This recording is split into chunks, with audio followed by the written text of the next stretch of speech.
Bonjour, chers élèves. Aujourd'hui, dans un nouveau chapitre, nous allons étudier les solides et les liquides. Et ce chapitre est un chapitre de la classe de 6e. Vous suivez avec moi.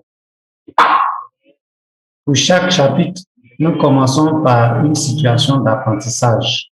Et particulièrement pour ce chapitre, nous avons la situation d'apprentissage intitulée comme suit. Je lis, vous suivez.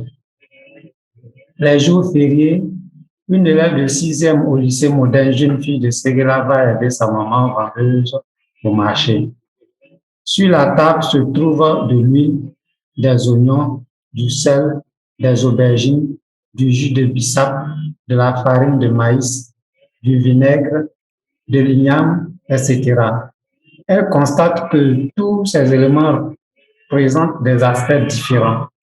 Elle veut en savoir davantage. Alors, de retour en classe, elle informe ses camarades.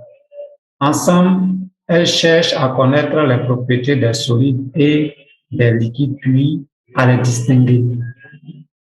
Alors donc, voilà, le problème est posé. Une élève qui voit différents éléments sur la table de sa maman au marché et elle voudrait en savoir davantage afin de pouvoir faire la différence des solides et des liquides. Je crois qu'à la fin de ce chapitre, vous allez être capable de faire la différence entre solide et liquide et donner les propriétés des solides et les propriétés des liquides.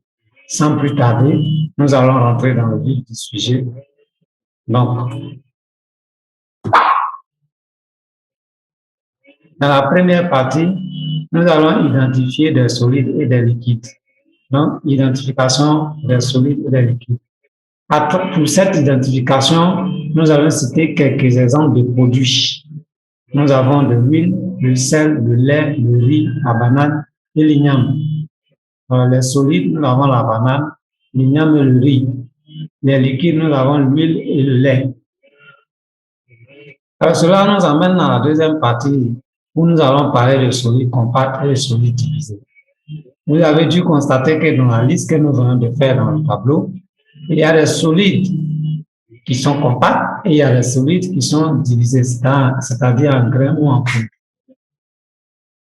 De 1, nous allons étudier la propriété d'un solide compact. Les solides compacts ne changent pas de forme. On peut les tenir avec les doigts. Un solide compact est formé d'un seul bloc. Exemple de solide compact, banane, igname, caillou et craie. 2. Propriété des solides divisés. Les solides divisés sont les solides en grains. Ils n'ont pas de forme propre. Ils prennent la forme du récipient dans lequel ils se trouvent. Exemple de solides divisés, nous avons le riz, le sucre en poudre et le sable. La farine, le lait en poudre sont des solides pulvérisés ou des solides en poudre.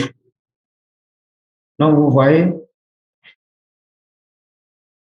Alors, lorsqu'on regarde toutes ces définitions, nous pouvons dire que dans un premier temps, il y a 2 grands groupes de solides. Nous avons les solides qui sont compacts, qu'on peut bien attraper, et ces solides ont une forme propre. Ils ne prennent pas la forme du récipient qui les contient. Dans ce groupe de solides compacts, on peut encore trouver 2 groupes. Et les 2 groupes, le premier sera les solides compacts qui sont rigides, indéformables. Je vais prendre par exemple la règle, le caillou, l'igname, la banane, qui sont des solides compacts non déformables. Par contre, si je prends le chiffon, je prends la feuille de papier, je constate que ces solides-là sont des solides compacts, mais on peut les déformer. On peut déformer le chiffon, on peut déformer la feuille de papier. Nous allons maintenant dans le groupe des solides divisés. Quand on dit solides divisés, ce sont des solides qui ne peuvent pas être rigides, c'est-à-dire qu'ils sont séparés. Nous avons par exemple les solides en grains ou solides divisés, et nous avons les solides en poudre. Il y a des solides dans lesquels il y a des graines, il y a des solides dans lesquels c'est de la poudre. Pour les grains, nous pouvons citer les grains de maïs, les grains de, nous avons les grains de riz. Pour la poudre, nous pouvons citer par exemple la poudre de farine et le lait en poudre. Vous voyez, tout ça sont des solides divisés, mais on voit qu'il y a deux catégories là-bas aussi. Bien, aujourd'hui, nous allons arrêter là.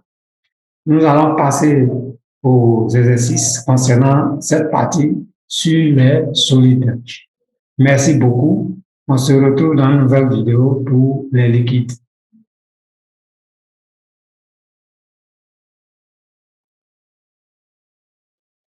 Bien.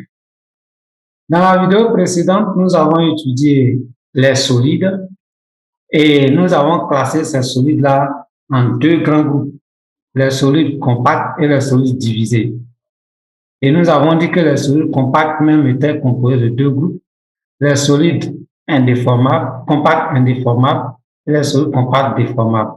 Et que les solides divisés étaient divisés aussi en deux groupes, à savoir les solides en grains et les solides en poudre. Aujourd'hui, ou bien dans cette vidéo, nous allons passer aux liquides en étudiant leurs propriétés en grand 3. Donc, grand 3, propriétés des liquides. Les liquides n'ont pas de forme propre. Ils coulent et prennent la forme du récipient dans lequel ils se trouvent. On ne peut pas tenir un liquide avec les doigts. La surface libre d'un liquide au repos est toujours plane et horizontale. Alors, donc, vous voyez, on dit que les liquides n'ont pas de forme propre. C'est-à-dire que si vous prenez un liquide que vous mettez dans un verre, le liquide prend la forme de ce verre. Si vous prenez le même liquide que vous allez mettre dans un autre récipient qui n'est pas le verre et aussi qui a une forme différente de celle du verre, vous allez voir que le liquide va prendre la forme de ce récipient. Maintenant, il faut noter que les liquides, on ne peut pas les attraper avec la main. C'est-à-dire que vous ne pouvez pas saisir les liquides entre vos doigts. Ce n'est pas possible. Maintenant, la dernière chose qu'il faut bien retenir, c'est que la surface libre d'un liquide au repos est toujours plane et horizontale. Quand on dit toujours, c'est-à-dire quelle que soit la disposition du récipient, la surface libre est toujours horizontale et plane. Donc, quand vous prenez votre règle en traçant, il faut insister sur ça. Ce n'est pas parce que j'ai incliné le récipient que la surface aussi va suivre. Non, non, non. Lorsque vous tracez la surface libre d'un liquide, votre règle doit toujours être horizontale. Vous devez placer la règle horizontalement pour tracer la surface libre d'un liquide au repos. Bien. Alors ici, nous voyons quelques éléments de la verrerie de laboratoire. Vous voyez ce récipient qui est là avec un petit bout un peu bizarre, là, est appelé bécher ou bécher. Il y en a qui disent bécher, il y en a qui disent bécher. Alors, ce récipient est utilisé dans les laboratoires comme les autres qui suivent. Nous avons ici un verre à pied que vous avez certainement vu dans votre vie. Ce genre de verre, vous avez dû le voir déjà dans votre vie. Et nous avons ici un tube à essai. Ce sont des petits tubes dans lesquels on fait des essais. Vous avez un ballon à fond plat. Bien sûr, il y a des ballons qui ont des... Ici, nous avons un ballon à fond rond et il y a des ballons dont le fond est plat. Et nous avons une éprouvette graduée. Quand on dit éprouvette graduée, ça c'est une éprouvette, mais le fait qu'on a gradué là, on dit donc c'est une éprouvette graduée. Donc vous voyez, il y a quelques éléments, vous devez les connaître, vous devez savoir les reconnaître sur des figures. Nous prenons, ça c'était la 4e partie de la leçon. Dans la 5e partie de la leçon, tout à l'heure, quand nous avons étudié les liquides dans la 3e partie, nous avons dit que la surface libre d'un liquide est toujours plane et horizontale.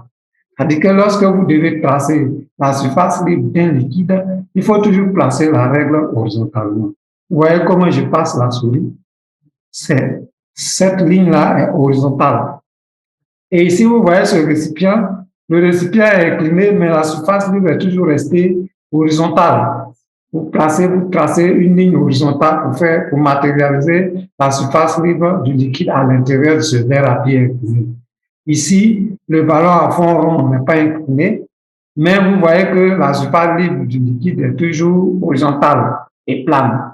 Ici, nous avons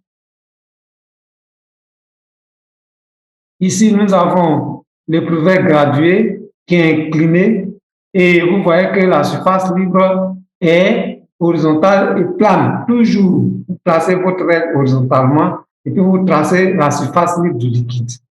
Alors, cette partie-là nécessite un exercice d'application. Donc, nous allons prévoir un exercice d'application pour cette partie et nous allons arrêter cette vidéo-là pour marquer la pause et passer à l'exercice d'application. Je vous remercie, mais il faut retenir à la conclusion de cette partie que les liquides ne peuvent pas être saisis avec les doigts et en plus, les liquides, lorsqu'ils sont au repos dans un récipient, leur surface libre est toujours plane et horizontale. Très, très important. Parce que dans l'exercice, en général, quand on vous donne de tracer la surface libre d'un liquide au repos, alors là, ça devient parable. Il faut toujours placer la règle horizontalement. Je vous remercie. On se retrouve dans une nouvelle vidéo. Merci beaucoup. Au revoir. Bonsoir ou bonjour, selon le moment où vous écoutez cette vidéo. Bon retour. Nous passons à la troisième vidéo sur le chapitre les solides et les liquides. Ce chapitre est la leçon 4 de physique-chimie du niveau 6e dans le programme en Côte d'Ivoire. Et cette vidéo porte sur la 6e partie de la leçon. Dans cette 6e partie, nous allons étudier la distinction entre solide divisé et liquide. En 6.1, nous allons commenter une expérimentation et dans cette expérimentation, on prend du sable comme solide divisé que nous versons dans 3 récipients différents. Alors, nous prenons d'abord le sable dans le bécher, ensuite dans le verre à pied et dans le ballon à fond rond. Vous voyez que lorsqu'on verse le sable dans le bécher, le sable prend la forme du bécher. Ensuite, si on le verse dans le verre à pied, nous constatons que le sable prend la forme du verre à pied, de même que si nous le versons dans le ballon à fond rond. Le sable prend la forme du ballon à fond rond. Ces observations vont nous amener à remarquer les traits de ressemblance entre les solides divisés et les liquides. Et notez que les solides divisés et les liquides n'ont pas de forme propre. Ils prennent la forme du récipient qui les contient. Vous voyez que pour les liquides, c'est évident, mais nous venons de voir sur cette expérimentation que les solides divisés aussi prennent la forme du récipient qui les contient, donc n'ont pas de forme propre. En 6.3, nous allons passer aux différences entre les deux types de corps, c'est-à-dire la différence entre les solides divisés et les liquides. Et ces différences sont les suivantes. La surface libre d'un liquide au repos est plane et horizontale. Pour les solides divisés, la surface libre n'est pas plane et horizontale. Vous voyez que ici, quand on regarde sur les schémas qui sont représentés en 6.1, nous voyons que les surfaces libres ont des formes quelconques. Ça peut prendre n'importe quelle forme, mais pour le liquide, il faut noter que la surface libre est toujours plane et horizontale. Toujours. Merci. Nous allons arrêter cette vidéo-là et nous nous retrouvons dans la prochaine vidéo sur ce chapitre. Merci beaucoup à vous pour votre attention.